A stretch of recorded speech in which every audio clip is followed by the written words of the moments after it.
ओम Shri Sairam Prashanti express रो आउ एक नुआ एपिसोड को मु सितिकंठ आपन को स्वागत करछि। आज जी आमर विशेष अतिथि सी वृत्तिगत स्तर रे जड़े रिटायर्ड सीडीएमओ श्री सत्य साई सेवा समिति तिहिड़ी एवं भद्रक कन्वेनर रूपे मध्य कार्य संपादन कर सारिचंती। पूज्य मौसा सर्वे सन्तु निरामय कार्यक्रम रो स्टेट रिसोर्स पर्सन भाव मध्य कार्य कर सारिचंती एवं तत्सहित सर्वे सन्तु निरामय कार्यक्रम गुड़िकर से स्वास्थ्य सेवा प्रदान कर सारिचंती। से होउचंती आम समस्तंकर प्रिय डॉक्टर रघुनाथ पाढ़ी मौसा। तेबे चलंतु भगवान श्री सत्य साई बाबा सहित मौसांकर यात्रा केमिति थिला से विषय रे सुनबा। साईराम मौसा। साईराम। प्रशांति एक्सप्रेस रो नूतन एपिसोड को आपन को स्वागत। धन्यवाद। एवं मौसा ये कार्यक्रम को आगु को नबा ता पूर्व टिके भगवान को प्रार्थना करवा तापरे कार्यक्रम को आगु बढ़ाइबा। ओम साईश्वराय विद्महे सत्यदेवाय धीमहि तन्नः सर्वः प्रचोदयात्। केमती अछंती मौसा? अबे भलो अछि मौसा। ये एपिसोड रे भगवान आमको एक अनन्य सुजोग देइचंती। भगवान को अशेष अशेष धन्यवाद। मौसा मन भितर स्वतःप्रवृत्त भाव रे गोटे प्रश्न आसुची कि आपण डाक्तर हवा पई काहे की इच्छा प्रकाश कले, पुणी धाटू आपण चाइल्ड स्पेशलिस्ट भाव रे आपण चाइल्ड स्पेशलिस्ट हले कोन ता पछर कारण अछि से विषय टिके कहंत। प्रकृत रे मो घर होची आरडी। आज्ञा सेठी आखंडाली मणि को मंदिर अछि। से बहुत दिन तलर कथा मते त 78 वर्ष हेलानी।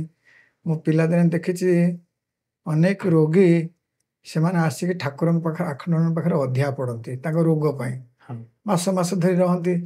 जेतेबेले संध्या आरती हुए आखंडाली पाखरे से माने सब के मुंड पिटुथिबो, के उठा बसा होथिबो, के बारंबार पड़ुथो गोड़ तळे लंब होके पड़ी जाते पुणी उठुथिबो। यही जिनसटा मु देखे जेतेबेले मते बहुत दुख लगे।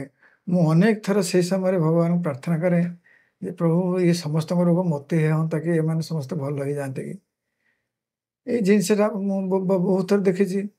आ मोर जे मदर आम जाको बो बोली डाको आम अंचल रे सी भी टिके धर्मप्राण थिला। सी मते भी सेतेबेले कुटा जालर कथा थिला। कुटा जाली कि से रोषे करथो मते सब टीका भागवत मुर्गुणी स्तुति भजन निस्तारण ये बही गुड़ा तार मुखस्थ थिला से गुड़ा कहे।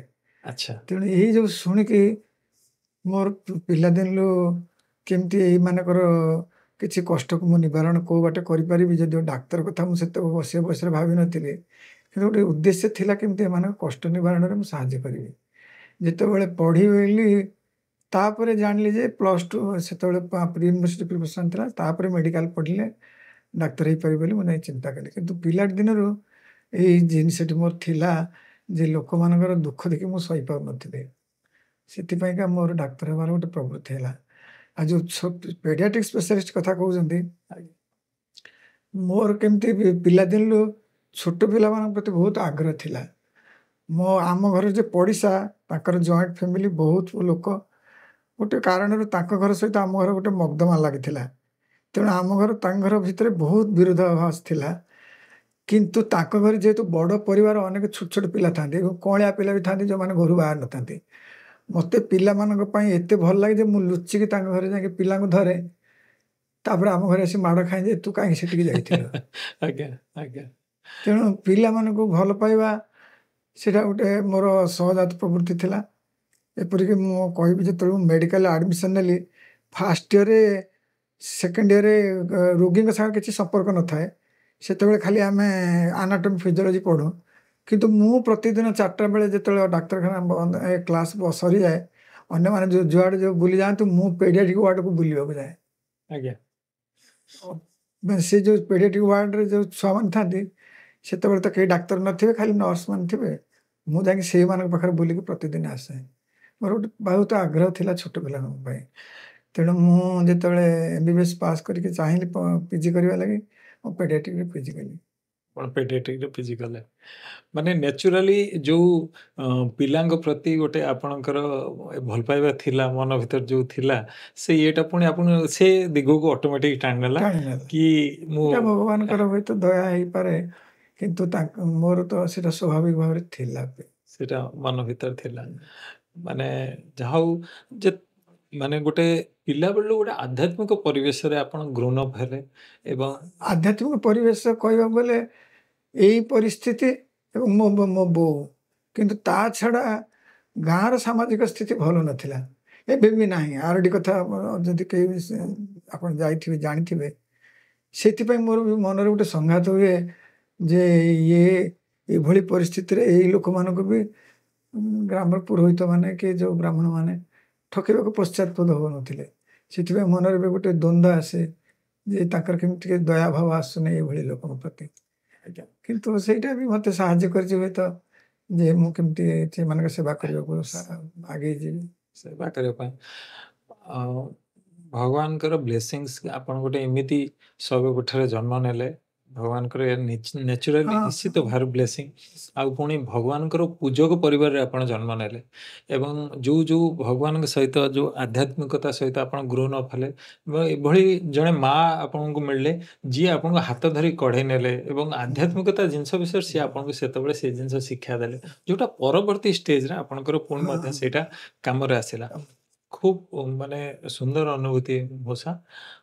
ଆଉ ଗୋଟେ ଭଗବାନ ଶ୍ରୀ ସତ୍ୟସାଇ ବାବାଙ୍କ ପ୍ରତି ଆପଣ କାହିଁକି ଆକର୍ଷିତ ହେଲେ? କ'ଣ ଏମିତି ଲାଗିଲା କାହିଁକି ଭଗବାନ ସତ୍ୟସାଇ ବାବା? ମୋର ଜଣେ ଭିଣେଇ, ତାଙ୍କ ନାଁ ଜଗବନ୍ଧୁ ଦାସ, ସେ ମରିଗଲେଣି।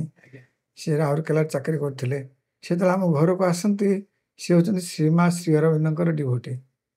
ସେ ଯେତେବେଳେ ଆସନ୍ତି ମୋତେ ସେ ଶ୍ରୀ ଅରବିନ୍ଦଙ୍କର ଦର୍ଶନ ବିଷୟରେ କହନ୍ତି। ମୁଁ ସେଇଟା ଶୁଣେ। ଶୁଣିକି 1972 ମସିହାରେ ମୁଁ ପ୍ରଶାନ୍ତ ଯେତେବେଳେ ଯାଇଥିଲି ପଣ୍ଡିଚେରୀ, ମୋର ଶ୍ରୀମାଙ୍କ ସହିତ ପାଦ ନମସ୍କାର ହେଇଥିଲା। ସେଇଠି ମୁଁ 4 ଥର ଯାଇଛି। ତା ଭିତରେ ଥରେ ନଭେମ୍ବର 24ରେ ଯାଇଥିଲି। ସେଟାକୁ ସେମାନେ ସିଦ୍ଧି ଦିବସ ଭାବରେ ପାଳନ କରନ୍ତି। ସେ ସିଦ୍ଧି ଦିବସଟା କ'ଣ କାହା ପାଇଁ ପାଳନ ହେଉଛି ବୋଲି ଯେତେବେଳେ ମୁଁ ଜାଣିବାକୁ ଚାହିଁଲି, ମୁଁ ଜାଣିଲି ଯେ ସେ ଶ୍ରୀ ଅରବିନ୍ଦ କହିଛନ୍ତି 1926 ମସିହା ନଭେମ୍ବର 24 ତାରିଖରେ ନା 24 ତାରିଖରେ ସେମାନେ ଶ୍ରୀ ଅରବିନ୍ଦ ସବୁ ଆଶ୍ରମାଇଟ୍ ମାନଙ୍କୁ ଡାକିକି ଆଶ୍ରମ ପ୍ଲେଗ୍ରାଉଣ୍ଡରେ ଗୋଟେ ମେଡ଼ିଟେସନ୍ କଲେ। କାରଣ ସେ ଅନୁଭବ କଲେ ଯେ ଶ୍ରୀକୃଷ୍ଣ ଚେତନାର ଅବତରଣ ହେଇଛି ପୃଥିବୀ ପୃଷ୍ଠକୁ, ସେଇଥିପାଇଁ ହେଇଛି। ମୁଁ ଯେତେବେଳେ ଏଇଟା ଶୁଣିଲି ବା ଜାଣିଲି, ଭାବିଲି ଯେ ଅବତରଣ ତ ହେଲା, ତାପରେ କ'ଣ ହେଲା? କିନ୍ତୁ ସେଠି କିଛି ଉତ୍ତର ନାହିଁ। ପଣ୍ଡିତ ଶ୍ରୀ ଅରବିନ୍ଦଙ୍କ ଦର୍ଶନରେ ସେମିତି କିଛି ଉତ୍ତର ନାହିଁ ଯେ ସେ ଯେଉଁ ଅବତରଣ ହେଲା ବୋଲି କହିଦେଲେ, କିନ୍ତୁ ତାପରେ କ'ଣ ହେଲା ଆଉ ନାହିଁ। ସେ ମୋ ମନରେ ଥିଲା। ତାପରେ ମୁଁ ଟିକେ ଏମିତି ପଢ଼ାପଢ଼ି ବି ଶ୍ରୀ ଅରବିନ୍ଦଙ୍କ ଦର୍ଶନ କରୁଥାଏ। ତାପରେ ଯେତେବେଳେ ମୁଁ ମେଡ଼ିକାଲ କଲେଜକୁ ଗଲି, ସେଠି ବି ଗୋଟେ ଷ୍ଟଡି ସର୍କଲ୍ ଥିଲା, ଶ୍ରୀ ଅରବିନ୍ଦ ଷ୍ଟଡି ସର୍କଲ୍। ସେଠି ବି ଆମେ ନଥିଲା, ଆମେ ତିଆରି କରିଥିଲୁ। ଆମ ପ୍ରଥମ କରି ଆରମ୍ଭ ହେଇଥିଲା କଟକ ମେଡ଼ିକାଲ କଲେଜରେ। ସେମିତି ଥିଲା, ଚାଲିଥାଏ। ତାପରେ ଯେତେବେଳେ ମୁଁ ମେଡ଼ିକାଲ ପାସ୍ କରିକି ଚାକିରି କଲି, ମୋର ଗୋଟେ ବାଲିଆପାଳରେ ପୋଷ୍ଟିଂ ହେଇଥିଲା। ବାଲେଶ୍ୱର ଜିଲ୍ଲାର ଗୋଟେ ବାଲିଆପାଳ ଅଛି, ସେଇଠି ପୋଷ୍ଟିଂ ହେଇଥିଲା। ସେଇଠି ପୋଷ୍ଟିଂ ହେଲା ବେଳେ ବାଲିଆପାଳ ପୂର୍ବରୁ ଗୋଟେ ଡାକ୍ତରଖାନା ଅଛି ସିଙ୍ଗଲା ବୋଲି, ସେଠି ବି ଜଣେ ଥିଲେ ଡାକ୍ତର। ମାସରେ ଥରେ ମିଟିଂ ହୁଏ ବାଲେଶ୍ୱରରେ। ମୁଁ ଯେତେବେଳେ ସେ ବସ୍ରେ ଆସେ, ବାଲିଆପାଳରୁ ବସ୍ଟା ବାହାରେ, ମୁଁ ବସ୍ରେ ଆସେ ମିଟିଂକି। ସେ ସିଙ୍ଗଲାରେ ଡକ୍ଟର କ୍ଷେତ୍ରବାସୀ ନାୟକ ଜଣେ ଥିଲେ, ସିଏ ବି ଆସନ୍ତି। ସିଏ ସାଇ ଡିଭୋଟି ଥିଲେ, ବାବାଙ୍କ ଡିଭୋଟି ଥିଲେ। ସିଏ ଖଣ୍ଡେ ପ୍ରଶାନ୍ତି ମ୍ୟାଗାଜିନ୍ ଆଣିଥିବେ, ମୁଁ ଗୋଟେ ପଣ୍ଡିଚେରୀ ମ୍ୟାଗାଜିନ୍ ଆଣିଥିବି। ମୁଁ ତାଙ୍କ ପାଇଁ ସିଟ୍ ରଖିଥାଏ, ଆମେ ପାଖରେ ବସୁ। ସେ ବହି, ତାଙ୍କ ବହିଟା ମୁଁ ପଢ଼େ। ପଢ଼ିଲା ବେଳେ ଥରେ ଏମିତି ବାଲେଶ୍ୱର ଫେରିଲା ବେଳେ ଅଚାନକ ଭାବରେ ସେ ବସ୍ରେ କ'ଣ ଗୋଟେ ବ୍ରେକ୍ଡାଉନ୍ ହେଲା କି ସବୁ ଲୋକ ଓହ୍ଲେଇ ପଡ଼ିଲେ। ବାଲିଆପାଳର ନିକଟବର୍ତ୍ତୀ ଜଣେ ଲୋକ, ତାଙ୍କୁ ମୋତେ ସେ ପରିଚୟ କରେଇଦେଲେ, ଡକ୍ଟର କ୍ଷେତ୍ରବାସୀ ନାୟକ। ସିଏ ମୋତେ ନିୟମିତ ଭାବରେ ବାବାଙ୍କ ସାହିତ୍ୟ ମୋତେ ଦେଲେ, ବହି ଗୁଡ଼ିକ ନେଇକି। ସତ୍ୟମ ସୁନ୍ଦରମ୍, ସେତେବେଳେ ଗୋରାଚନ୍ଦ ମିଶ୍ରଙ୍କର ଯେଉଁ ବହି, ବ୍ରହ୍ମାନନ୍ଦ ପଣ୍ଡାଙ୍କର ଯେଉଁ ରସ ବହି ସହ, ଏସବୁ ବହି ଗୁଡ଼ିକ ହେଇସାରିଥିଲା। ସେ ମୋତେ ଦିଅନ୍ତି। ମୁଁ ଗୋଟେ ବଡ଼ ପାଠକ, ମାନେ ପଢ଼ିବାରେ ମୋ ଧୁରନ୍ଧର। ମୁଁ ଶୀଘ୍ର ସେ ବହି ପଢ଼ି ସରିଦିଏ। ମୋତେ ବି ଭଲ ଲାଗୁଥାଏ ସେ ବହି। ସେଠୁ ସେ ବହି ପଢ଼ିକି ମୋର ବାବାଙ୍କ ପ୍ରତି ବହୁତ ଆଗ୍ରହ ଆସିଲା। ତାପରେ ମୁଁ ଗୋଟେ ବର୍ଷ 1981 ମସିହାର ଦୁର୍ଗା ପୂଜା ଛୁଟିରେ ଆମେ ମୋ ରୋଟେସନରେ ମୁଁ ଛୁଟିରେ ଗାଁକୁ ଯିବାକୁ ବାହାରିଛି। ଗାଁକୁ ଯିବା ପାଇଁ ବସ୍ରେ ବସିଛି। ମନ ଭିତରେ ଭୟଙ୍କର ଭାବରେ ଗୋଟେ ପ୍ରେରଣା ଆସିଲା, ତୁ ପ୍ରଶାନ୍ତି ଯା, ସବୁବେଳେ ତ ଘରକୁ ଯାଉଛୁ, ଚାକିରି ତ କରୁଛୁ, ପ୍ରଶାନ୍ତି ଯା। ବହି ଗୋଟେ ପଢ଼ିଥିଲି, ସିଏ ମୋତେ ଭୀଷଣ ଭାବରେ ଲଗାଇଲା ମନଟା। ମୁଁ ସେଠି ଚାହିଁଲି ଆଜି ପ୍ରଶାନ୍ତି ଯିବି। କିଛି ପ୍ରସ୍ତୁତି ନାହିଁ, ଖଣ୍ଡେ ଚଦର ବି ନାହିଁ, ଖାଲି ଗାଁକୁ ନିଜ ଘରକୁ ଯାଉଥିଲି ତ ଗାଁକୁ କ'ଣ ନେଇକି ଯିବି। ସେ ପିଲାଙ୍କ ପାଇଁ କିଛି ଔଷଧ ପତ୍ର ନେଇକି ଯାଉଥିଲି। ସେଠୁ ସେଇ ସିଙ୍ଗଲା ଛକରେ ସେଇ ଡକ୍ଟର କ୍ଷେତ୍ରମୋହନ ନାୟକ ତାଙ୍କୁ ଦେଖା ହେଲେ। ସେ ଜଣେ ତାଙ୍କର କିଏ ଅତିଥିକି ଚଢ଼େଇ ଦେବାକୁ ବସ୍କୁ ଆସିଥିଲେ। ତାଙ୍କୁ ମୁଁ ପଚାରିଲି, ମୋତେ ଟିକେ ପ୍ରଶାନ୍ତି ଯିବାର ବାଟ କହିଦେବେ? ସିଏ କହିଲେ ମୋତେ, ଦି ଗାଇଡ୍ ଇଜ୍ ୱିଥ୍ ୟୁ ବୋଲି ଏଇ ଶବ୍ଦଟି ବାକ୍ୟଟି କହିଲେ। ମୁଁ ସେଠୁ ଆସିଲି। ମୁଁ ତ ଆଗରୁ ପଣ୍ଡିଚେରୀ ଯାଇଛି ଦକ୍ଷିଣ ଭାରତକୁ, ତେଣୁ ମୁଁ ବାଲେଶ୍ୱରରେ ସେତେବେଳେ ଦୁର୍ଗାପୂଜା ବହୁତ ଟ୍ରେନ୍ ଭିଡ଼। ମୁଁ ହାଓଡ଼ା ମାଡ୍ରାସ ମେଲ୍ରେ ଜଣେ ସେଇ କର୍ମଚାରୀ ପୋଲିସ ଏବେ କି କୁଲି ଜଣେ, ମୁଁ ତାଙ୍କୁ ବହୁତ ରିକ୍ୱେଷ୍ଟ କଲି ମୋତେ ଟିକେ ସେ ଟ୍ରେନ୍ ଚଢ଼ିବାକୁ ସାହାଯ୍ୟ କରିବ। ସେ ଗୋଟେ ଝରକା ବାଟେ ମୋତେ ଇମର୍ଜେନ୍ସି ଝରକାରେ ପେଲିକି ପୁରେଇ ଦେଲେ ସେ କମ୍ପାର୍ଟମେଣ୍ଟ ଭିତରକୁ। ସେ ଝରକା ବାଟେ ଆପଣ ଇମର୍ଜେନ୍ସି ଝରକାର କାଚ ନାହିଁ, ରୋଲିଂ ନଥାଏ, ରେଲିଂ ନଥାଏ। ଆଜ୍ଞା। ସେଇଠୁ ମୁଁ ବହୁ କଷ୍ଟରେ ଗଲି, କିନ୍ତୁ ଆଶଙ୍କା ଯେ କୁଆଡ଼େ ତ କରୁଛି ମୁଁ ଜାଣିନାହିଁ, ଯାଉଛି। ଏ ସମୟରେ ବ୍ରହ୍ମପୁରରେ କିଛି ଲୋକ ଚଢ଼ିଲେ। ସେତେବେଳକୁ ଅବଶ୍ୟ କିଛି ଲୋକ ଓହ୍ଲେଇ ଗଲେଣି, ବ୍ରହ୍ମପୁରରେ ଲୋକ ଚଢ଼ିଲେ। ତା ଭିତରେ ଜଣେ ଦାଢ଼ିରେ ରଖିଥିବା ଲୋକ, ସିଏ ହଠାତ୍ ଓଡ଼ିଆରେ କଥାବାର୍ତ୍ତା କଲେ। ତେଲୁଗୁରେ କରୁଥିଲେ, ହଠାତ୍ ଓଡ଼ିଆରେ କଥାବାର୍ତ୍ତା କଲେ। ମୁଁ ତାକୁ ଯାଇକି ତାଙ୍କ ପାଖରେ ଠିଆ ହେଇକି ପଚାରିଲି। ସେ ପର୍ଯ୍ୟନ୍ତ ସିଟ୍ ନାହିଁ, ମୋଟେ ବସିବାର ନାହିଁ। ସିଏ ମୋତେ କହିଲେ, ଆମେ ପର୍ତ୍ତି ଯାଉଛୁ। ମୁଁ କହିଲି, ମୁଁ ତ ପୁଟାପର୍ତ୍ତି ଯିବି, ଇଏ କ'ଣ ପର୍ତ୍ତି ଯିବେ କହୁଛନ୍ତି? ତାପରେ ମୁଁ ପଚାରିଲି, ପର୍ତ୍ତି ଯିଏ ପୁଟାପର୍ତ୍ତି ସେଇ? ସେ କହିଲେ, ହଁ, ପୁଟାପର୍ତ୍ତି ସେଇ। ସେଠୁ ମୋତେ କହିଲେ, ତମେ କୁଆଡ଼େ ଯିବ? ମୁଁ କହିଲି, ମୁଁ ସେଇଠିକି ଯିବି। ସେଠୁ ସେ ମୋତେ ନେଇଗଲେ ବିଜୟୱାଡ଼ାରୁ। ଆମେ ଓହ୍ଲେଇଲୁ। ତାପରେ ବିଜୟୱାଡ଼ାରୁ ଗୁଣ୍ଠାକଲ ଧର୍ମବରମ ମୋ ମନେ ଅଛି। ତାପରେ ସେଠୁ ଟାଙ୍ଗାରେ ଆମେ ପୁଟାପର୍ତ୍ତି ଗଲୁ। କେତେ ମସିହା? ଏଇଟା 1981 ମସିହାରେ ଦୁର୍ଗାପୂଜାରେ। ସେତେବେଳେ ଯଜ୍ଞ ଚାଲିଥାଏ। ଆମେ ଯାଇ ପହଞ୍ଚିଲୁ। ଯଜ୍ଞ ଦେଖିଲି, ବାବାଙ୍କୁ ଦେଖିଲି। କେମିତି ଗୋଟେ ମନକୁ ଲାଗିଲା ଯେ ପ୍ରକୃତରେ ମୁଁ ଆଗରୁ ପଣ୍ଡିଚେରୀ 4 ଥର ଯାଇଛି, ଶ୍ରୀମାଙ୍କୁ ବି ଛୁଇଁକି ମୁଁ ପ୍ରଣାମ କରିଛି, କିନ୍ତୁ ସେ ଅନୁଭୂତି ଠାରୁ ଖାଲି ବାବାଙ୍କ ଦର୍ଶନରେ ବି ପ୍ରକୃତରେ କ'ଣ ଗୋଟେ ମନୋବଳ ଆସିଗଲା, ମୁଁ ଜାଣିପାରୁନି। ମୁଁ ଯେଉଁଦିନ ଫେରିଲି, ମୁଁ ସେ ଯେଉଁ ବାବାଙ୍କ ପ୍ରଶାନ୍ତି ନୀଳମ ମନ୍ଦିର ଆଗରେ ମୁଁ ପ୍ରାର୍ଥନା କଲି, ପ୍ରଭୁ ଲେଟ୍ ମି return as a better child. ଇଂଲିଶରେ ଏଇ ବାକ୍ୟଟି ମୋ ମନେ ଅଛି, 1981 ମସିହାର କଥା। ମୁଁ ଏଇଆ ପ୍ରାର୍ଥନା କରିକି ଆସିଲି। ଆଉ ମୋ ମନରେ ତାପରେ ଆଉ କମ୍ପ୍ରମାଇଜ ହେଇନି। ମୁଁ ମୋର ପ୍ରଭୁଙ୍କୁ ପାଇଗଲି ବୋଲି ଧାରଣା ହେଇଗଲା। ତାପରେ ଆଉ ମୁଁ ପଣ୍ଡିଚେରୀ କଥା ଭାବିନି, କିମ୍ବା ସେ ସବୁ ବହି ଆଉ ପଢ଼ିନାହିଁ। ତାପରେ ମୁଁ ସାହିତ୍ୟ ଅଧ୍ୟୟନରେ ରହିଲି। ଅବଶ୍ୟ ସେଥର ମୋତେ ପାଦ ନମସ୍କାର ମିଳିନାହିଁ, କିନ୍ତୁ ଭଲ କି ଦର୍ଶନ ପାଇଥିଲି।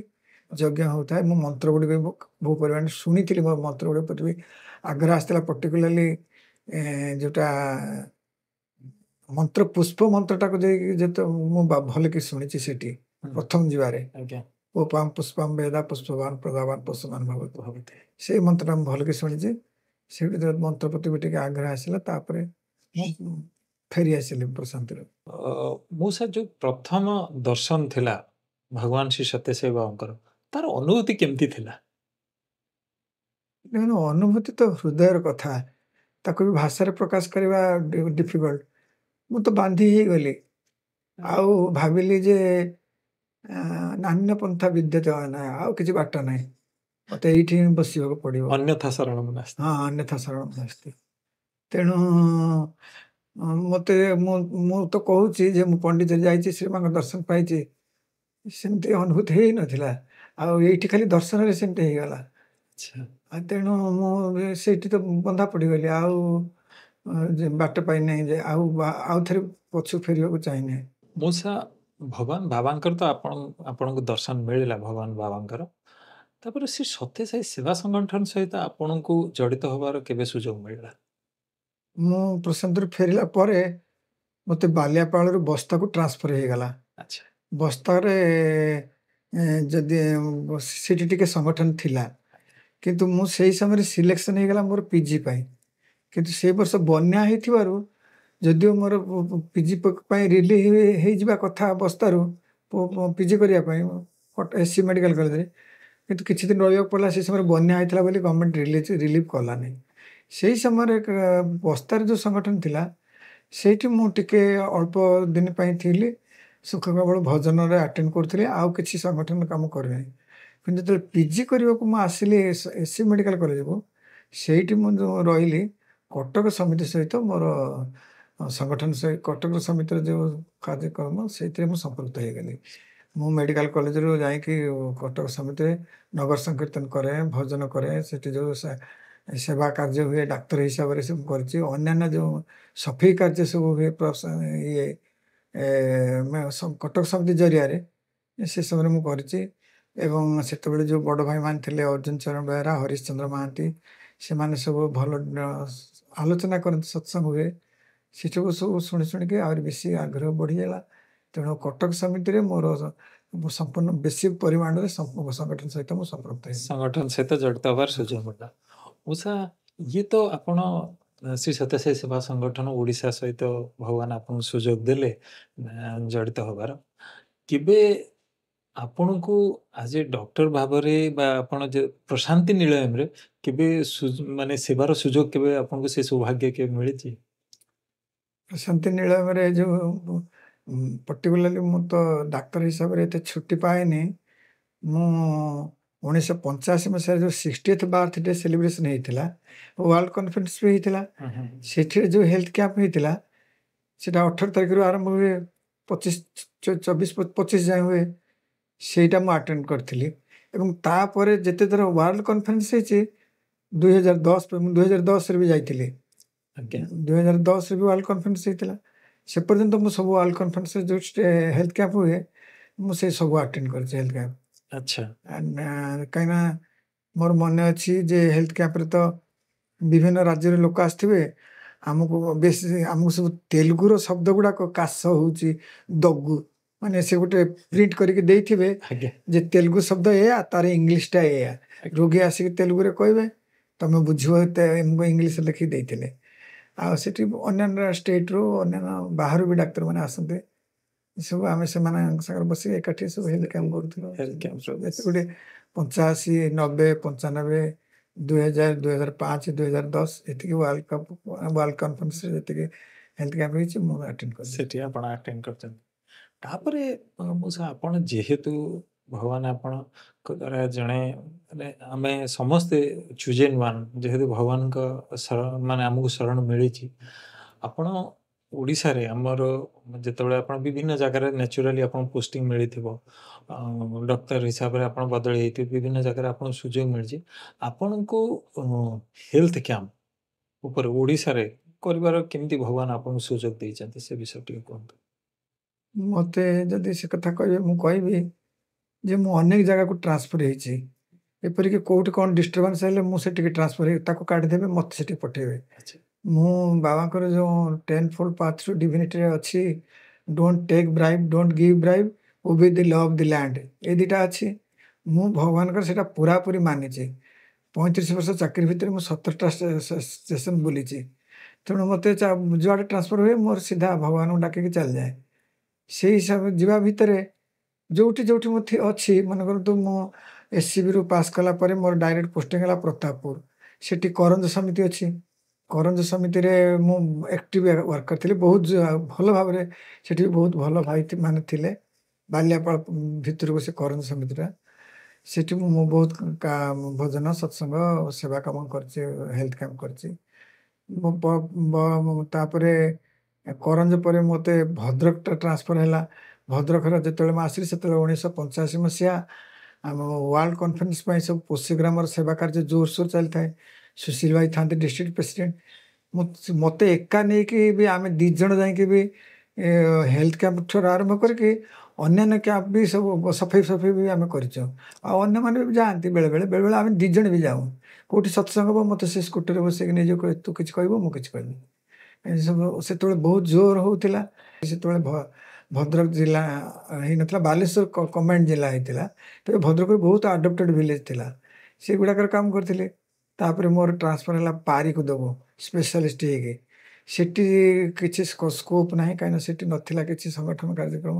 ତେଣୁ ମୁଁ ସେଠି 2 ଦିନ ବାଳ ବି, କାହିଁକିନା ବାଳ ବିକାଶ କ୍ଲାସ୍ ନେଉଥିଲି ଶନିବାର ଆଉ ରବିବାର ସେଇଠାରେ। ତାପରେ ପାରିକୁଦରୁ ମୋର ତିହିଡ଼ିକି ଆସିଲି। ତିହିଡ଼ିରେ ସମିତି ଅଛି। ତିହିଡ଼ିରେ ସମିତିରେ ତ ସବୁ କାର୍ଯ୍ୟ କରିବା ସାଙ୍ଗେ ସାଙ୍ଗେ ମୁଁ ଗୋଟେ ବର୍ଷ ସେଠି କନଭେନର ହେଲି। କନଭେନର ହେଇଥିବା ଭିତରେ ମୁଁ ଯେଉଁ ବର୍ଷ କନଭେନର ହେଇଥିଲି ସେ ବର୍ଷ ଶିବରାତ୍ରିର ଅଖଣ୍ଡ ଭଜନରେ ଆମେ 2 ଜଣ ମିଶିକି ସନ୍ଧ୍ୟା 6ରୁ ସକାଳ 6 ପର୍ଯ୍ୟନ୍ତ 2 ଜଣ କରିଦେଲୁ।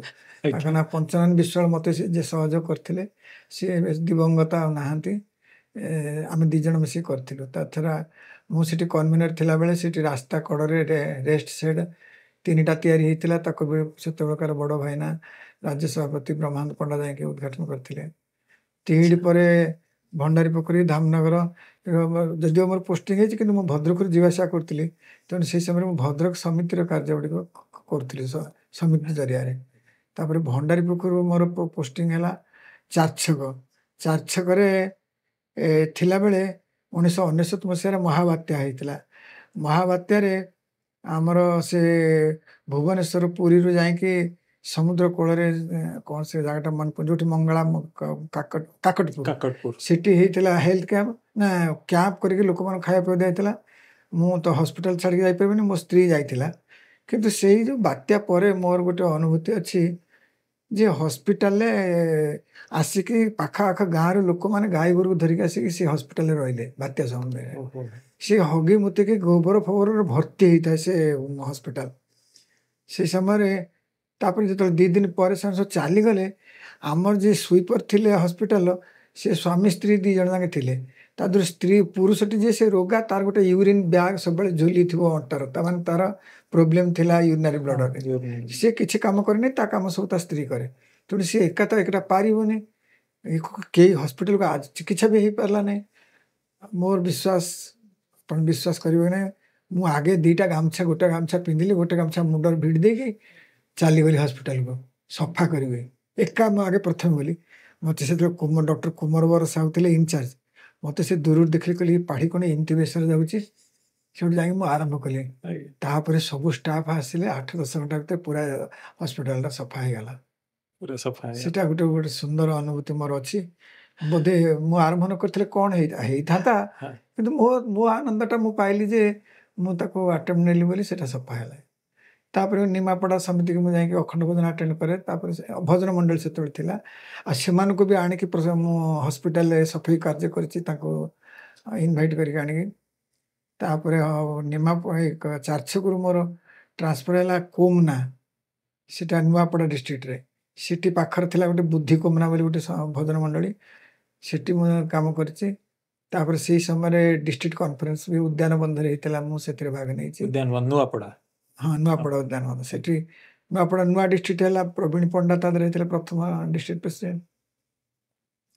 ତାପରେ କୋମନାରୁ ମୋତେ ହରିଚନ୍ଦ୍ରପୁର ପ୍ରମୋସନ ହେଇକି ଟ୍ରାନ୍ସଫର ହେଲା କେଉଁଝର ଜିଲ୍ଲାର। ସିଏ ଗୋଟେ ଆଦିବାସୀ ଏରିଆ, ସେଠି ବି କିଛି ନଥିଲା ୟୁନିଟ୍।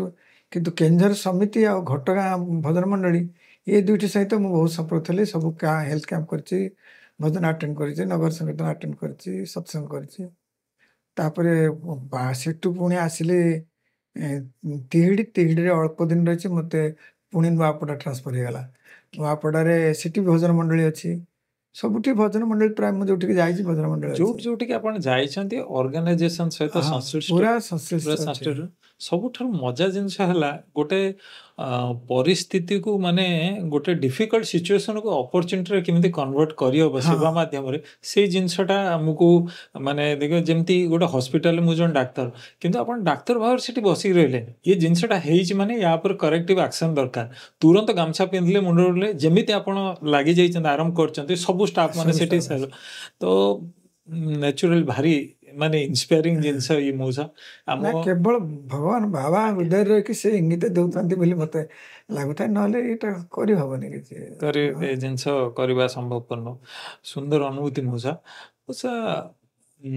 ଆପଣ ଭଦ୍ରକ ସମିତିର କନଭେନର ଆପଣ ରହିସାରିଛନ୍ତି, ଏବଂ ଭଦ୍ରକ ସମିତିର ଯିଏ ନ୍ୟାଚୁରାଲି କନଭେନର ହେବେ, ସେ ଅଟୋମେଟିକ ଶ୍ରୀ ସତ୍ୟସାଇ ବିଦ୍ୟାବିହାର ଭଦ୍ରକର ଏମସି ମେମ୍ବର। ଏମସି ମେମ୍ବର ଆପଣ ଇଏ।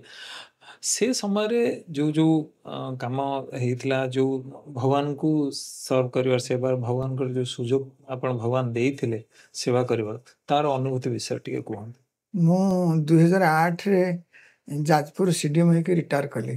आज्ञा ରିଟାୟାର କଲା ପରେ ଭଦ୍ରକରେ ଆସି ରହିଲି। ଭଦ୍ରକରେ ରହିବା ଭିତରେ ମୁଁ ଭଦ୍ରକ ସମିତିର ତ ସଭ୍ୟ ଆକ୍ଟିଭ ୱାର୍କର ହେଇକି ରହିଲି। ଆକ୍ଟିଭ ୱାର୍କର ହେଇକି ଥିଲାବେଳେ 2011ରେ ଆମେ ବସିକି ଠିକ୍ କଲୁ ଯେ ରେଗୁଲାର ହେଲ୍ଥ କ୍ୟାମ୍ପ ଗୋଟେ କରିବା। ଆମେ ଯେଉଁ ଗାଁକୁ ଯାଇକି କରିଦେଉଛନ୍ତି ତାପରେ ପଳେଇ ଆସିକି ଆମେ ଭୁଲି ଯାଉଛନ୍ତି ସେ ଗ୍ରାମବାସୀକି, ସେଇଟା ଠିକ୍ ହେଉନି। ତା ଛଡ଼ା ଷ୍ଟେଟ୍ରୁ ବି ସେମିତି ଇନଷ୍ଟ୍ରକ୍ସନ୍ ଗଲା ଯେ ରେଗୁଲାର ଯାହାକୁ ଚିକିତ୍ସା କରୁଛ ତାକୁ ଯେମିତି ଫଲୋଅପ୍ କରିବାକୁ ପଡ଼ିବ। कंटिन्यूटी रहइबो ହଁ, ନହେଲେ ତାଙ୍କର କିଛି ଲାଭ ନାହିଁ। ଏମିତି ଯାଇକି କରିଦେଇ ଆସିଲେ କିଛି ଲାଭ ନାହିଁ। ଏଇ କଥା ପଡ଼ିକି ସେଠୁ ଆମେ ସେଠି ଗୋଟେ ବିଚାର କଲୁ ଯେ ଆମେ ରବିବାର ଦିନ ଗୋଟେ ରେଗୁଲାର ହେଲ୍ଥ କ୍ୟାମ୍ପ କରିବା। ସେଇ ସମୟରେ କ'ଣ କହିବି, ସେ ସମୟରେ ମୁଁ ଏକା ଥିଲି ଡାକ୍ତର ସେ ସମିତିରେ। ଆଉ ଯଦିଓ ଜଣେ ଡାକ୍ତର ଥିଲେ, ସେ ଟିକେ ବୟସ୍କ ଲୋକ, ଏତେ ଆଗ୍ରହ ତାଙ୍କର ନଥିଲା। ତେଣୁ ମୋତେ ହେଲ୍ଥ କ୍ୟାମ୍ପ ଆରମ୍ଭ କଲି। ଅନେକ ଡାକ୍ତରଙ୍କୁ ଗୋଟେ ଦିନ ନୁହଁ 2 ଦିନ ଆମେ ଭଦ୍ରକରେ ବିଭିନ୍ନ ଡାକ୍ତରଙ୍କୁ ଯାଇକି ଆପ୍ରୋଚ୍ କରିଛୁ ଯେ ଘଣ୍ଟାଟିଏ ପାଇଁ ଆମ ହେଲ୍ଥ କ୍ୟାମ୍ପକୁ ଆସ। ଏଇ ଆମ ରିକ୍ୱେଷ୍ଟ ଫଳରେ କେତେଜଣ ଆସିଥିଲେ ବି, ଆଉ କେତେଜଣ ବି ମନା କଲେ ଆସିଲେନି। କିନ୍ତୁ ମୁଁ ରେଗୁଲାର ଯାଏ। ମୁଁ ଆରମ୍ଭ କରେ ହେଲ୍ଥ କ୍ୟାମ୍ପ, ଶେଷ କରିକି ବି ମୁଁ ଆସେ। ଫାଇନାନ୍ସିଆଲି ଡାକ୍ତର ହିସାବରେ ସବୁ ପ୍ରକାର ହେଇକି କାର୍ଯ୍ୟ କରେ। ତେଣୁ ସେଇଠି କାମ କରିବା ଭିତରେ ମୋର ଗୋଟେ ଅନୁଭୂତି ହେଇଛି ଯେ ମୁଁ ଅନେକ ପେସେଣ୍ଟକୁ ରେଫର କରିଛି ପ୍ରଶାନ୍ତିକି, କେହି ଗୋଟିଏ ଫେରି ନାହାନ୍ତି ଖାଲି ହାତରେ। ସମସ୍ତଙ୍କର ଅପରେସନ୍ ହେଇଛି। ଏଇ କଥା ବି ଭାବିଲେ ମୋତେ ଚିନ୍ତା ଲାଗେ। ସେଟା ପ୍ରଶାନ୍ତିର ସୁପର ସ୍ପେଶାଲିଟି ହସ୍ପିଟାଲ କେତେ ଅବଦାନ ଅଛି। ତା ଫଳରେ ଲୋକ ବି ଏନକରେଜମେଣ୍ଟ ପାଆନ୍ତି ଆମ କ୍ୟାମ୍ପକୁ ଆସିବା ଲାଗି। ଅନ୍ୟ ଆଡ଼ୁ ବି ରେଫର କରନ୍ତି, ତୁମେ ଯାହା ସେ ଭଦ୍ରକ କ୍ୟାମ୍ପକୁ, ସେଇଠି ସେ ରେଫର କରିଦେଲେ ସେ କରିଦେବେ, अच्छा ପ୍ରଶାନ୍ତିରେ ଆଡ଼ମିସନ୍ ହେଇଯିବ କି ଭଲ ହେଇଯିବ। ହେଇଯିବ। ତେଣୁ ଏମିତି ହଉ, ମୁଁ ତ ସେ ଏମ୍ସିର ମେମ୍ବର ହେଲି ସେ ସ୍କୁଲରେ। ସେ ସ୍କୁଲରେ ଯେତେବେଳେ ମୁଁ ପଶିଗଲି, ଆକ୍ଚୁଆଲି ମୋ ଜ୍ଞାନ ଭିତରେ ମୁଁ ଜାଣିଛି to build a character is better than to build the health. ଚରିତ୍ର ଗଠନ କରିବାଟା ହେଉଛି ସ୍ୱାସ୍ଥ୍ୟ ଗଠନ କରିବା ଠାରୁ ବେଶୀ ମୂଲ୍ୟବାନ। ଏ ବି ଧାରଣାଟା ମୋର ଥିଲା। ତେଣୁ ମୋତେ ସେଠି ସୁଯୋଗ ମିଳିଲା ଯେ ପାଠ ପଢ଼େଇବା, ଟିଚରମାନଙ୍କ ସହିତ ମିଶିକି ତାଙ୍କର ଏକାଡେମିକ୍ ପ୍ଲସ୍ ସ୍ପିରିଚୁଆଲ୍ ଇଏ ଦୁଇଟା ଆଡ଼ଭାନ୍ସମେଣ୍ଟ ଦେଖିବା, ପିଲାମାନଙ୍କର ବି ଏକାଡେମିକ୍ ଆଉ ସ୍ପିରିଚୁଆଲ୍ ଆଡ଼ଭାନ୍ସମେଣ୍ଟ ଦେଖିବା। ଏ ଦୁଇଟା କାମ ଥିଲା ମୋର। ଯଦିଓ ମୁଁ କହୁଛି ଯେ କହିବା ଠିକ୍ ନୁହଁ, ମୁଁ ଜଣେ ଭଲ ଛାତ୍ର ଥିଲି। ତେଣୁ ମୋର ପ୍ରଥମ ଶ୍ରେଣୀ ଠାରୁ 10ମ ଶ୍ରେଣୀ ପର୍ଯ୍ୟନ୍ତ ପ୍ରାୟ ସବୁ ସବଜେକ୍ଟରେ ଟିକେ ଭଲ ଜ୍ଞାନ ଥିଲା, କାରଣ ମୁଁ ମୋ 3ଟା ପିଲାଙ୍କୁ ନିଜେ ସବୁ ବିଷୟ ପଢ଼େଇଥିଲି। अच्छा ସେଇଟା ମୋତେ ସ୍କୁଲରେ ପିଲାଙ୍କୁ ପଢ଼େଇବା ଆଉ ଟିଚରଙ୍କୁ ଗାଇଡ଼ କରିବାରେ ବି ସାହାଯ୍ୟ କଲା। ତେଣୁ ଏକାଡେମିକାଲି ମୁଁ ବହୁତ କଣ୍ଟ୍ରିବ୍ୟୁଟ୍ କରିଛି ସେ ସ୍କୁଲ ପାଇଁ। ଆଉ ତା ଛଡ଼ା ବାଳ ବିକାଶ କ୍ଲାସ୍, ପ୍ରି ସେବାଦଳ କ୍ଲାସ୍, ଏଗୁଡ଼ାକୁ ବି ନିଏ। ଗ୍ରୁପ୍ 3 କ୍ଲାସ୍ ନେଇକି ସେଠି ବି କାମ କରିଛି। ଆଉ ନ୍ୟାଚୁରାଲି ମାନେ ଆପଣ କନଭେନର ହବା ସହିତ ମାନେ ଚାहे ସେ ହେଲ୍ଥ କ୍ୟାମ୍ପ ହଉ ବା ଶିକ୍ଷା ବିଭାଗରେ ହଉ ବା ବାଲ ବିକାଶର ଗ୍ରୁପ୍ 3 କ୍ଲାसेस ହଉ, ଗ୍ରୁପ୍ 2 କ୍ଲାसेस ହଉ, ସବୁଥିରେ ଆପଣଙ୍କୁ ଭଗବାନ ଯେଉଁ ସୁଯୋଗ ଦେଇଛନ୍ତି ସେ ସୁଯୋଗକୁ ଆପଣ ହାତ ଛଡ଼ା କରିନାହାନ୍ତି। ନା ନା, ମୁଁ କରିବାକୁ ଚେଷ୍ଟା କରିଛି। ସେ ସୁଯୋଗ ଭଗବାନ ଭରପୁର ଦେଇଛନ୍ତି ଏବଂ ଆପଣ ତାକୁ କରିଛନ୍ତି ସେ ସୁଯୋଗ।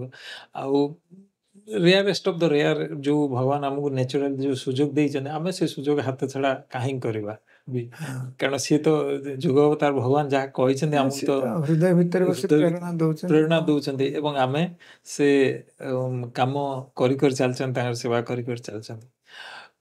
ମଉସା ये अनुभूति खूब इन्स्पायरिंग कि भगवान न्याचुराली बाट कड़े कड़े कड़े निजे नौकरी एवं जे देखु रिटायरमेंट है तापर से न्याचुराली आप कहते माने सुजोग देले कि कन्वेनर हवाई से जिनसा मौसा आउ कि अनुभूति आपण एमती भगवान सहित जहाँ आपण केबे भूल पारे नहीं।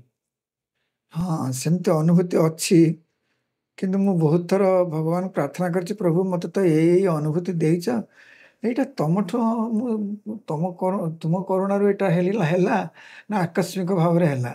एई द्वंद्व भितर थिली।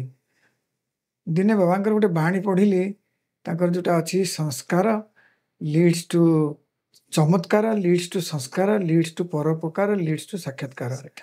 ସେଇ ଚମତ୍କାର ବିଷୟରେ ଭଗବାନ ଦିନେ ମୁଁ ତାକୁ ଯେତେବେଳେ ବାବା ବର୍ଣ୍ଣନା କରି କହିଛନ୍ତି, ତାକୁ ଟିକେ ବେଶୀ ଇଲାବୋରେଟ୍ କରିଛନ୍ତି।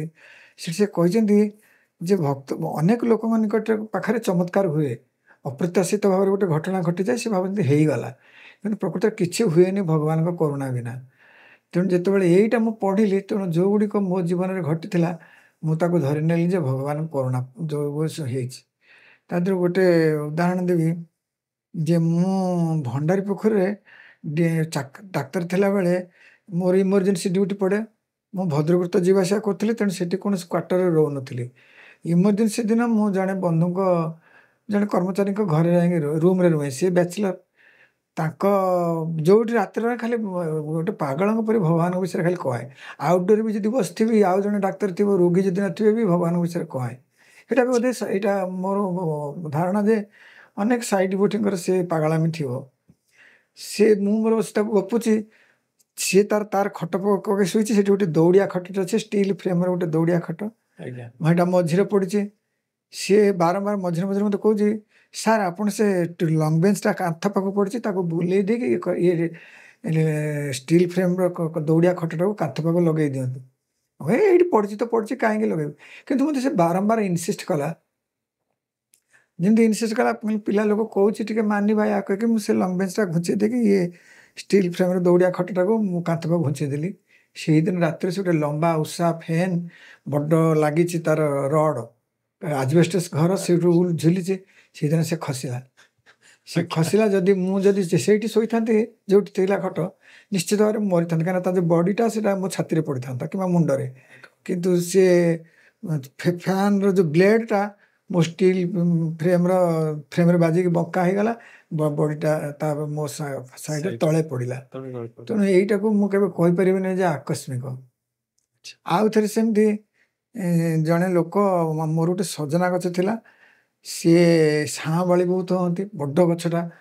ଜଣେ ଲୋକ ଥିଲା, ମୋତେ କହିଲା ଆଗେ ଛୁଇଁ ହେଇଛି, ମୁଁ ନିହାତି ଛୁଇଁ ସବୁ ନେଇଯା, ଆଉ ତ ସେଇ ଡାଳ ଗୁଡ଼ାଠୁ ଗୋଟେ ହାଣିଦେବୁ। ସିଏ କ'ଣ କରୁଛି, ଗୋଟେ ବଡ଼ ଡାଳ, ତାର ଦୁଇଟା ୱାଇ ପରି ହେଇଛି, ଏମିତି ହେଇକି ମଝିଟା ଏମିତି ୱାଇ ପରିକା ସେ ଡାଳଟା। ସେଇଟା କ'ଣ କରିଛି ନା ଧରିଛି, ସେଇଟାକୁ ପେଲି ଦେଲା। ମୁଁ ସେତେବେଳେ ଗୋଟେ 5 ଇଞ୍ଚିଆ ପାଚେରୀ ଉପରେ ଠିଆ ହେଇକି ଦେଖୁଛି। ସେଇଟା ଆସିକି ମୋ ଛାତିରେ ବାଜିଲା, ତାର ୱାଇ ପୋର୍ସନଟା। ମୁଁ କ'ଣ ହେଲା ମୁଁ ଜାଣିନି, ମୁଁ ପଛକୁ ଡେଇଁ ପଡ଼ିଲି, ସେପଟକୁ ସେ କାଠଟା ପଡ଼ିଗଲା। ମୋ ପଛରେ ହେଉଛି ଟ୍ୟୁବୱେଲ୍ଟା ଥିଲା। ଯଦି ମୁଁ ତା ପ୍ରେସରରେ ପଡ଼ିଥାନ୍ତି, ମୁଁ ମରିଥାନ୍ତି, କିନ୍ତୁ ମୁଁ ଡେଇଁ ପଡ଼ିକି ତଳେ ଠିଆ ହେଇଗଲି। ଏକୁ ବି ମୁଁ କହିପାରିବିନି ଆକସ୍ମିକ ବୋଲି। ପଛକୁ କେମିତି ଡେଇଁବା, ସିଏ ବି ଗୋଟେ ଅଦ୍ଭୁତ ଜିନିଷ। ଅଦ୍ଭୁତ ପଛକୁ ପୁଣି ହଠାତ୍ ସେ ଗୋଟେ ଇମ୍ପାକ୍ଟ ଦଉଛି ନା, ପଡ଼ିବା କଥା। ପୁଣି 5 ଇଞ୍ଚା ପାଚେରୀ ଉପରେ ମୁଁ ଠିଆ ହେଇକି ଦେଖୁଛି, ସିଏ ଗୋଟେ ଅନୁଭୂତି। ତାପରେ ଯେଉଁ ରିସେଣ୍ଟ ଡିସେମ୍ବର 22 ତାରିଖ 1923 ମସିହାରେ ମୁଁ ମୋର ଯେଉଁ ଘର ଆଗରେ ଯେଉଁ ବାଲକୋନି, ସେ ବାଲକୋନିର ସାଇଡ଼ରେ ଅଛି ଠାକୁର ଘର। ଆଚ୍ଛା, ଡାହାଣ ପଟକୁ ଆଉ ଗୋଟେ ରୁମ୍ ଅଛି, ଯେଉଁଠିକି ମୋର ଗୋଟେ ଆଲମିରା ଅଛି। ମୁଁ ଟଙ୍କା ପଇସା ବି ସେଇଠି ରଖେ। ମୋର ଟଙ୍କା ପଇସା ସେ କେତେଥର ଚୋରି ହେଇଛି। ତେଣୁ ମୋର ଯଦି ବହୁତ ରାତିରୁ ନିଦ ଭାଙ୍ଗିଲାଣି, କିନ୍ତୁ ମୁଁ ଡରିକି ଠାକୁର ଘରକୁ ଆସିପାରୁନି। ଯେମିତି 4:30 ହେଇଗଲା, ମୁଁ କହିଲି ଆଉ ଓଁକାର ସୁପ୍ରଭାତ ମୁଁ ତ ବନ୍ଦ କରିପାରିବିନି। ଯଦିଓ ବିଛଣାରେ ବସିକି ମୁଁ ଜପ କରୁଥିଲି, କିନ୍ତୁ 4:30 ହେଇଗଲା, ମୁଁ ଚାହିଁଲି ନା ଏବେ ଯିବି, ଯାହା ବି ହଉ। ଡରଟା ଥାଏ, ଚୋରି ହେଇଛି ଆଗରୁ ଟଙ୍କା, ମୁଁ ଯିବି। ଏହା କହିକି ମୁଁ ଗଲି ଠାକୁର ଘରକୁ, ଖୋଲିକି ଓଁକାର ସୁପ୍ରଭାତ କରିବାରେ। ଯେମିତି ଯାଇଛି, ମନରେ ଏକଦମ ଦୃଢ଼ ଧାରଣା, ଓଁକାର ସୁପ୍ରଭାତ ମୁଁ ନିଶ୍ଚୟ କରିବି। ମୁଁ ଦେଖିଲି ମୋର ଷ୍ଟ୍ରିଟ୍ ଲାଇଟ୍ରୁ ଜଣଙ୍କ ଉପରେ ପଡ଼ୁଛି ଛାଇ, ସେଇଟା ମୋ କାନ୍ଥ ଉପରେ ପଡ଼ୁଛି। ମୁଁ ତ ଆଗରୁ ଚୋରି ହେଇଛି, ମନରେ ଗୋଟେ ଧକ୍କା ଅଛି। ମୁଁ ଦେଖିଲି ଛାଇଟା ମୋ କାନ୍ଥ ଉପରେ ବୁଲୁଛି, ଘର କାନ୍ଥ ଉପରେ। ମୁଁ କହିଲି କିଏ ଏମିତି କହିଛି। ସିଏ ତାର ସିଧା ଆସିଲା, ମୋତେ ଛୁରୀ ଧରିଥିଲା, ଭୁସିଲା। 9 ଥର ମୋତେ ଭୁସିଛି, ଏବଂ ସବୁ ଲେଫ୍ଟ ସାଇଡ଼୍ରେ ସେ ମାଡ଼ ଗୁଡ଼ିକ ହେଇଛି। ଏପର୍ଯ୍ୟନ୍ତ ବି ମୋର ସେ ଅପରେସନ୍ ଦାଗ ଅଛି। କିନ୍ତୁ 9 ଥର ଭୁସିଛି, ଖୁବ୍ ଜୋର ମୋର ମନେ ଅଛି। ସେ କେମିତି ଏମିତି କରି ମାରୁଥିଲା, କିନ୍ତୁ କୌଣସିଟା ମୋର ଭାଇଟାଲ ଅର୍ଗାନକୁ ପଛୁଇନି, ସବୁ ସ୍କିନ୍ ଉପରେ ଯାଇଛି।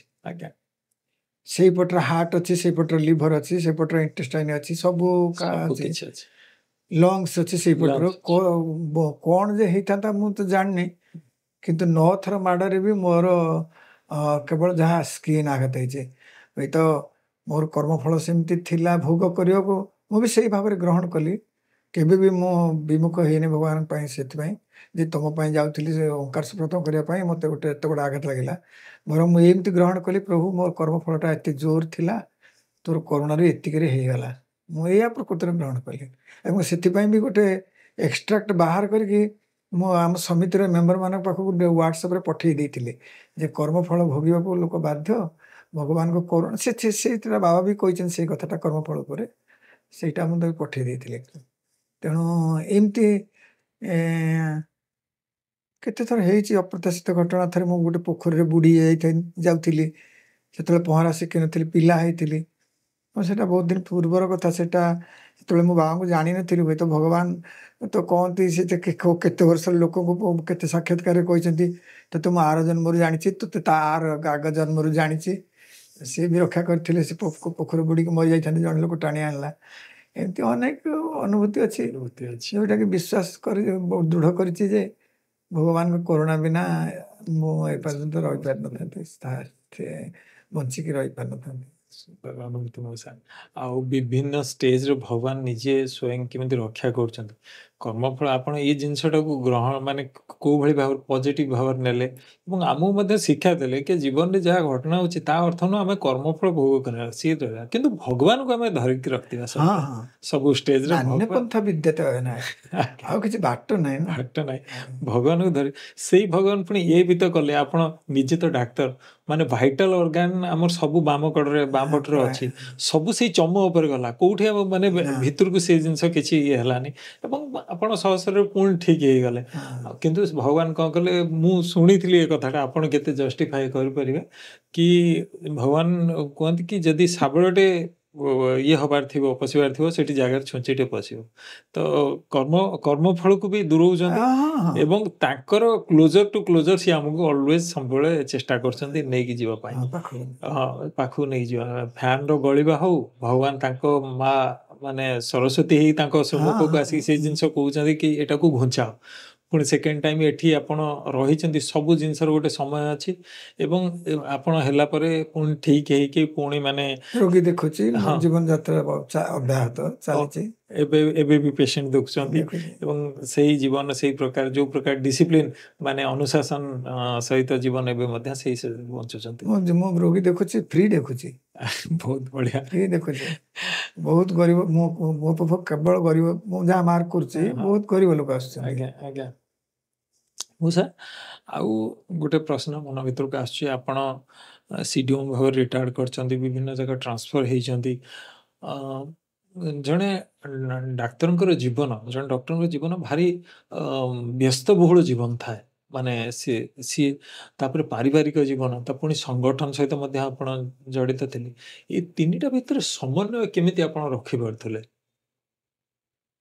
ମୋର ଯାହା ବିଚାର, ଯଦି ମୁଁ ଗୋଟେ କଥା କହୁଛି, ଗୋଟେ ଗୀତଟି ଅଛି, हरि का नाम ले लो सहारा मिलेगा, प्रभु का नाम ले लो किनारा मिलेगा, सहारा मिलेगा किनारा मिलेगा, ये चलना है कैसे इशारा मिलेगा। ତେଣୁ ଯଦି ଭଗବାନଙ୍କ ହୃଦୟ ଭିତରେ ରଖାଯାଇଛି, ସମନ୍ୱୟ ତାଙ୍କର ଦାୟିତ୍ୱ। ମୁଁ ଯଦି କର୍ତ୍ତାର ଭାବ ରଖିବି ତାହେଲେ ମୁଁ କେବେ ସେ ସମନ୍ୱୟ ଆଣିପାରିବି ନାହିଁ। ପ୍ରକୃତରେ ଭାରି ଡିଫିକଲ୍ଟ ହେଇଯିବ। କେତେବେଳେ ପିଲାମାନଙ୍କ ଠାରୁ, ମୋ ସ୍ତ୍ରୀ ଠାରୁ ମୁଁ ଭର୍ଚ୍ଚିତ ହେଇଛି ଯେ ତମେ ଆମକୁ ଟିକେ ଦେଖୁନା, ଏମିତି କରୁଛେ। ମୁଁ ତାକୁ ଚୁପଚାପ ହେଇକି ସହିଯାଏ। ତାପରେ ସେମାନେ ବି ରିଏଲାଇଜ୍ କରନ୍ତି ଯେ ହଁ ଏଇଟା ତ ଆମେ ଏତେ ବ୍ୟସ୍ତ ହେଉଥିଲେ, ଏ କଥା ତ ହେଇଗଲା, କେମିତି ହେଇଯାଏ, ଯୋଉଥିପାଇଁ ତାଙ୍କର ବ୍ୟସ୍ତତା ଥିଲା। ତେଣୁ ଅସୁବିଧା ଆସେ, ସେ ପୁଣି ଯାଏ ଏବଂ ଯାଏ ଯେତେବେଳେ ସେତେବେଳେ ଆନନ୍ଦ ଦେଇକି ଯାଏ, ସେ ଯେ ଖାଲି ଅସୁବିଧା ହେଇକି ରହେ ତା ନୁହଁ।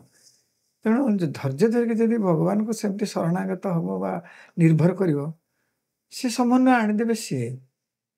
ଆଉ ସେବା କରିବାର ଯେଉଁ ସୁଯୋଗ, ଦେଖନ୍ତୁ ସେବାଟା ବି ସହଜ କଥା ନୁହଁ। ମୋର ଥରେ ମନେ ଅଛି, ହାଉସମ୍ୟାନ୍ ବେଳେ ମୁଁ ଯେତେବେଳେ ହାଉସ୍ ସର୍ଜନ୍ ଥିଲି, ମୁଁ ଗୋଟେ ଆମର ପେସେଣ୍ଟମାନଙ୍କୁ ଦେଖିକି ଗୋଟେ କେସ୍ ସିଟ୍ ତିଆରି କରିବାର ଥାଏ। ସେଇଟା ଆମେ ଡିପୋଜିଟ୍ କରୁ ପରୀକ୍ଷା ସମୟରେ। ମୁଁ ଗୋଟେ ରୋଗୀକି ଫଲୋ କରୁଥାଏ ଆରମ୍ଭରୁ ଶେଷ ପର୍ଯ୍ୟନ୍ତ। ସେ ରୋଗୀର ବ୍ଲଡ଼ ଟ୍ରାନ୍ସଫ୍ୟୁଜନ୍ ଦରକାର ପଡ଼ୁଥାଏ, ତାକୁ ଡକ୍ଟର ଲେଖିଥାନ୍ତି, ସେ ଗରିବ ଲୋକ ଦେଇପାରୁନଥାଏ। ମୁଁ ଯାଇକି ବ୍ଲଡ଼ ବ୍ୟାଙ୍କରେ ତା ପାଇଁ ଟିକେ ଚେଷ୍ଟା କରିକି ଆଣିଲି। ସେ ସମୟରେ ମୋର ତ ଯୁବକ ଅବସ୍ଥା, ଷ୍ଟୁଡେଣ୍ଟ ଥିଲି। ମୁଁ ଟିକେ ସେ ବ୍ଲଡ଼ ବ୍ୟାଙ୍କରେ ଯେତେବେଳେ 2-3 ଥର ଦୌଡ଼ିବାକୁ ପଡ଼ିଲା, ମୁଁ ଟିକେ ବିରକ୍ତ ହେଇଗଲି। ସେ ବ୍ଲଡ଼ ବ୍ୟାଙ୍କ ଅଫିସର ମୋତେ ସେ କହିଥିଲେ କ'ଣ ଭାବୁଛ ସେବା କରିବାଟା ଏତେ ସହଜ? ମୁଁ ସାଙ୍ଗେ ସାଙ୍ଗେ ମୋ ଚୁପ୍ ହେଇଗଲି। ମୋର ଏକ୍ଜାକ୍ଟ ମନେ ଅଛି, ଆପଣଙ୍କୁ ତ ସେ କଥା ବି କହିନଥିଲି। ସେବା କରିବାଟା କ'ଣ ଏତେ ସହଜ କଥା ଭାବୁଛ? ଆଚ୍ଛା ସହଜ ସେବା କରିବା ବି ବହୁତ ଦୁର୍ଲଭ ଜିନିଷ। ସେମିତି ଯେ ସେବା ବି ଗୋଟେ ସୁଯୋଗ ଭଗବାନଙ୍କର, ସମସ୍ତଙ୍କୁ ବି ସେବା କରିବାର ସୁଯୋଗ ମିଳେନି। ଆଉ ଯଦି ତାଙ୍କ ଦ୍ୱାରା ଏଇ ସୁଯୋଗ ମିଳୁଛି କାହିଁକି ହାତ ଛଡ଼ା କରିବେ? ସମନ୍ୱୟ ପୁରା ତିନିଟା ଭାବରେ, ତିନିଟା ବୃତ୍ତିଗତ, ପାରିବାରିକ, ସାଂଗଠନିକ, ମାନେ ସବୁ ଜିନିଷ। ମଉସା ଆଉ ଗୋଟେ ବ୍ୟକ୍ତିଗତ ପ୍ରଶ୍ନ, ମାଉସୀଙ୍କର କଣ୍ଟ୍ରିବ୍ୟୁସନ କେମିତି ଥିଲା ସହଧର୍ମିଣୀ ଭାବରେ? କାରଣ ଆପଣ ତ ଏତେ ବ୍ୟସ୍ତ ଇଏ ଭିତରେ, କେମିତି ମାଉସୀଙ୍କର କେମିତି ଥିଲା କ'ଣ ସହଯୋଗ ଆପଣଙ୍କୁ? ସେ ବହୁତ ସ୍ପିରିଚୁଆଲ, କିନ୍ତୁ ତାର ଏଇ କଥା ଅଛି ଯେ ଆଜି ଜଗନ୍ନାଥ ସେ ତାର ଜଗନ୍ନାଥଙ୍କ ଫଟୋ, ସେ ଲକ୍ଷ୍ମୀ, ଦୁର୍ଗା, କାଳୀ, ଯେତେ ଠାକୁର ରହିଛନ୍ତି ସେ ଆହୁରି କେଉଁଠି ସବୁ କେତେ ଆଣିକି ସେ ତାର ମୁଁ ଖାଲି ବାବାଙ୍କ ଫଟୋ ପୂଜା କରେ, ସେ ତାର ସବୁ ସମସ୍ତଙ୍କୁ ପୂଜା କରେ। ଆଉ କିନ୍ତୁ ରେଗୁଲାର ଓଡ଼ିଆ ସନାତନ ସାରଥୀ ବାଳ ବିକାଶ ସେ ରେଗୁଲାର ପଢ଼େ, ମାନେ ବର୍ଷ ଧରି 10-20 ବର୍ଷ ଲାଗେ, କେତେ ବର୍ଷ ହେଲାଣି ସେଟା ସେ ରେଗୁଲାର ପଢ଼େ। ଆଉ ମୁଁ ଯାହା କହେ ତାକୁ ଯେତେବେଳେ ତାକୁ ସବୁ ଗ୍ରହଣ କରେ, ସେ ତ ଏତେ ପଢ଼ି ନାହିଁ କି ପଢ଼ିଲେ ବି ତାକୁ ତର୍ଜମା କରିକି ବୁଝି ନାହିଁ, କିନ୍ତୁ ବୁଝେ, ଜାଣେ। ଆଉ ଭଗବାନଙ୍କୁ ବି ସେ ବାବାଙ୍କୁ ବି ସେ ମାନେ ସ୍ୱୟଂ ପରମ ବ୍ରହ୍ମ ବୋଲି ଗ୍ରହଣ କରିଛି। ମୁଁ ଦିନେ ଯେତେବେଳେ ତାକୁ ତାକୁ କହିଲି ଯେ ଭଗବାନ ହେଉଛନ୍ତି ଫାୟାର, ଅଗ୍ନି, ଆଳୁଟା ଅଗ୍ନିରେ ପଡ଼ିଗଲେ ସିଝିବ। ଆଉ କେଉଁ ସିଦ୍ଧ ପୁରୁଷ ପାଖରେ ବା ସିଝା ଆଳୁ ପାଖରେ ଯାଇକି ଆଳୁଟା କଞ୍ଚା ଆଳୁକୁ ରଖିଲେ ସେ ତ ସିଝିବନି। ସେଇଟାକୁ ସେ ଗ୍ରହଣ କଲା ଯେ ପ୍ରକୃତରେ ଭଗବାନ ହେଉଛନ୍ତି ଅଗ୍ନି, ଯେଉଁଠିକି କଞ୍ଚା ଆଳୁକୁ ପକେଇଦେଲେ ସିଝିଯିବ, କିନ୍ତୁ ଗୋଟେ ସିଝା ଆଳୁ ପାଖରେ ରଖିଦେଲେ ସିଝିବନି। ତେଣୁ ଏ ଧାରଣା ତାର ରହିଛି, ଯଦିଓ ସେ ସବୁ ରକମ ଦେବାଦେବୀଙ୍କୁ ପୂଜା କରେ, ସେଇ କିନ୍ତୁ ରେଗୁଲାର ପଢ଼େ, ସାହି ସହିତ ଅଧ୍ୟୟନ କର। ଗୋଟେ ଘରେ ଗୋଟେ ଆଧ୍ୟାତ୍ମିକ ବାତାବରଣର ସୁଯୋଗ ଭଗବାନ ଦେଇଛନ୍ତି, ଯାହା ମୋତେ ଅନୁଭୂତି ହେଉଛି ଏଥିରୁ। ଏବଂ ଆପଣ ଅନୁଶାସନ ଭାବରେ ସେ ଆଧ୍ୟାତ୍ମିକ ଇଏ ଯେଉଁ ମାର୍ଗ ଅଛି, ସେ ମାର୍ଗରେ ସବୁବେଳେ ଆପଣ ଚାଲିବା ପାଇଁ ଚେଷ୍ଟା କରିଛନ୍ତି, ସବୁବେଳେ ଚାଲିଛନ୍ତି ସେଥିରେ। ମୁଁ ଆଉ ଗୋଟେ ମନ ଭିତରେ ଆସୁଛି, ଆମେ ଅନ୍ତିମ ପର୍ଯ୍ୟାୟରେ ପହଞ୍ଚିଲେଣି ଆସିକି ଏଇ ଜନିତ ସାଇ ପ୍ରଶାନ୍ତି ଏକ୍ସପ୍ରେସର ଏଇ ଏପିସୋଡ଼ରେ। ମଉସା, ଯୁବ ସମାଜକୁ ଆପଣ କ'ଣ ବାର୍ତ୍ତା ଦେବା ପାଇଁ ଚାହିଁବେ? ମୁଁ ଏତିକି ଦିନ ସଂଗଠନରେ ରହିକି ଦେଖିଛି ବିଭିନ୍ନ ପ୍ରକାର ଲୋକ, ଆଧ୍ୟାତ୍ମିକ ସାଧନାର ଯେଉଁ ସିଢ଼ି, ତାର ବିଭିନ୍ନ ପାହାଚରେ ବିଭିନ୍ନ ପ୍ରକାର ଲୋକ ସବୁ ଅଛନ୍ତି। ମୋର ଯେତିକି ଅନୁଭୂତି, ମୁଁ ଯୁବ ସମାଜକୁ ଏହା କହିବି ଯେ ଗୋଟେ ପ୍ରୋଗ୍ରାମ ଥିଲା ସାଇକେ ରଙ୍ଗ ସାଇକେ ସଙ୍ଗ, ମାନେ ସାଇଙ୍କର ରଙ୍ଗଟାକୁ ଜାଣିଲେ ଯାଇକି ସାଇଙ୍କ ସଙ୍ଗ ହେଇପାରିବ ବା ସାଇ ବି ହେଇପାରିବ। ସେ ରଙ୍ଗ ହେଉଛି, ବାବା କହିଛନ୍ତି where there is faith there is love. ଆଉ ତ ତା ପଛକୁ ଅଛି, ପ୍ରଥମେ ହେଲା ବିଶ୍ୱାସ, ବିଶ୍ୱାସ ହେଲେ ଯାଇକି ଭକ୍ତି ଆସିବ, ପ୍ରେମ ଆସିବ। କିନ୍ତୁ ମୁଁ ଥରେ ତୁଳସୀଦାସଙ୍କ ରାମଚରିତମାନସ ପଢ଼ିଥିଲି, ସେଠି ଗୋଟେ ଚଉପାଇରେ ଥିଲା, ଜାନେ ବିନୁ ନା ହୋଇ ପରିସ୍ଥିତି, ବିନୁ ପରିସ୍ଥିତି ନା ହୋଇ ପ୍ରୀତି। ଯେ ଜାଣିଲେ ଯାଇକି ତମର ବିଶ୍ୱାସ ଆସିବ। ତେଣୁ ବାବାଙ୍କର ଆରମ୍ଭ କରିଛନ୍ତି faith, where there is faith there is love. କିନ୍ତୁ ତୁଳସୀଦାସ ଗୋସ୍ୱାମୀ ଆରମ୍ଭ କରିଛନ୍ତି when you know you develop faith. ତେଣୁ ପ୍ରଥମେ ଯୁବ ସମାଜ ଜାଣିବା ଉଚିତ ଯେ ବାବା କ'ଣ କହିଛନ୍ତି, ବାବାଙ୍କ ଉଦ୍ଦେଶ୍ୟ କ'ଣ, ସେ କେଉଁ ମିଶନରେ ଆସିଛନ୍ତି। ଏ କଥା ଜାଣିବା ପାଇଁ ବାବାଙ୍କର ଯେଉଁ 15ଟି ବାହିନୀ ସିରିଜ ଅଛି ଆଉ 42ଟି ଦିବ୍ୟ ସମ୍ଭାଷଣ ସିରିଜ ଅଛି, ତାକୁ ଥରୋଲି ପଢ଼ିବାର ଅଛି। ସତ୍ସଙ୍ଗ କରନ୍ତୁ, ମୋତେ ମନା ନାହିଁ, କିନ୍ତୁ ସତ୍ସଙ୍ଗ ତ ସବୁବେଳେ ଜୁଟିବନି। ସ୍ୱାଧ୍ୟାୟଟା ଜଣେ ଘରେ ବସିକି ବି କରିପାରିବ। ଆଉ ଯଦି ଭଲ ଭାବରେ ବାରମ୍ବାର ପଢ଼ିବ, ତାହେଲେ ତାର ବ୍ୟାଟେରୀଟା ଚାର୍ଜ ହେବ। ବାବା ବି ଏ କଥା କହନ୍ତି। ତେଣୁ ବ୍ୟାଟେରୀଟା ଚାର୍ଜ ହେଇକି ରହିଲେ ସିଏ ଆଉ ଖରାପ କାମ କରିପାରିବନି। ବାବା ଆଉ ଗୋଟେ ଜାଗାରେ କହିଛନ୍ତି, ଦି ରୋଲିଂ ଷ୍ଟୋନ୍ କ୍ୟାଚେସ୍ ନୋ ମସ୍। ଗଡ଼ି ଯାଉଥିବା ପଥରଟାରେ ଶିଉଳି ଲାଗେନି।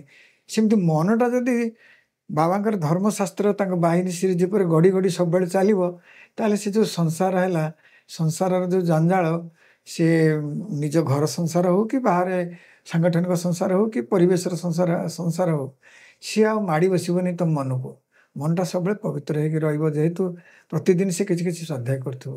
ତେଣୁ ଯୁବ ସମାଜ ଆଉ ଗୋଟେ କଥା ବାବା ବି ସେଟା ବାରମ୍ବାର କହନ୍ତି, ତମେ ଅନ୍ୟର ଦୋଷ ଦେଖନି, ତମେ ନିଜର ଦୋଷଟାକୁ ଦେଖିକି କରେକ୍ସନ କରିବାକୁ ଚେଷ୍ଟା କର। ଅନ୍ୟର ଦୋଷ ଦେଖିକି ତମେ କ'ଣ ଠିକା ନେଇଛ ତାକୁ କାହାକୁ ଭଲ କରିବ, ସେଟା ଭଗବାନଙ୍କ କାମ। ନିଜ ଦୋଷକୁ ଠିକ କର, ଆଉ ଠିକ କରିବାର ବାଟ ହେଉଛି ସ୍ୱାଧ୍ୟାୟ। ପ୍ରଚଣ୍ଡ ଭାବରେ ପଢ଼ିବାକୁ ପଡ଼ିବ। ଜ୍ଞାନ ଏବ ତୁ କୈବଲ୍ୟମ୍, ପ୍ରଥମେ ଜ୍ଞାନ ହେଲେ ମୁକ୍ତିର ବାଟ ମିଳିବ ଏବଂ ଭଗବାନଙ୍କୁ ଭଲ ଭାବରେ ଗ୍ରହଣ କରିହେବ। ବହୁତ ସୁନ୍ଦର ମେସେଜ ମଉସା, ବହୁତ ଇନ୍ସପାୟାରିଂ ମେସେଜ ମଧ୍ୟ। ଆଉ ଆରମ୍ଭରୁ ଯେମିତି ପ୍ରଭୁ ଆଖଣ୍ଡଳମଣିଙ୍କ ପାଖରେ ଆପଣଙ୍କର ଜନ୍ମ, ସେଠି ଗୋଟେ ଆଧ୍ୟାତ୍ମିକ ପରିବେଶରୁ ଆରମ୍ଭ କରି ପୁଣି ଜଣେ ଆପଣ MBBS ଡକ୍ଟର ହେଲେ, ତାପରେ ପୁଣି ଚାଇଲ୍ଡ ସ୍ପେଶାଲିଷ୍ଟ ହେଲେ, ସେବାର ଭଗବାନ ସୁଯୋଗ ଦେଲେ, ଭଗବାନଙ୍କର ଆଶୀର୍ବାଦ ଏବଂ ଏଇ ଯେଉଁ ଯାତ୍ରାଟି ଆପଣଙ୍କର ଥିଲା, ଏ ଯାତ୍ରାଟି ନିଶ୍ଚିତ ଭାବରେ ଭାରି ପ୍ରେରଣାଦାୟକ ଯାତ୍ରା ଥିଲା।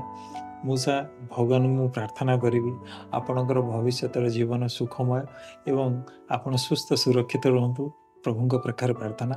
ଏବଂ এই ପ୍ରକାର ଯେଉଁ ଇନ୍ସପାୟାରିଂ ମେସେଜ ଯାହା ଆଜି ଦେଲେ ସେଥିପାଇଁ ଆପଣଙ୍କୁ ଧନ୍ୟବାଦ ଏବଂ ସ୍ୱାମୀକୁ ଅଶେଷ ଅଶେଷ କୃତଜ୍ଞତା, ଏବଂ ସେଥିପାଇଁ ମୁଁ ଭଗବାନଙ୍କୁ ଧନ୍ୟବାଦ ଦେଉଛି। ଆଜିର ଏପିସୋଡ଼କୁ ଆମେ ଶାନ୍ତି ପାଠର ସହିତ ବିରାମ ଦେବା। शांति शांति शांति। ସାଇରାମ। साईराम।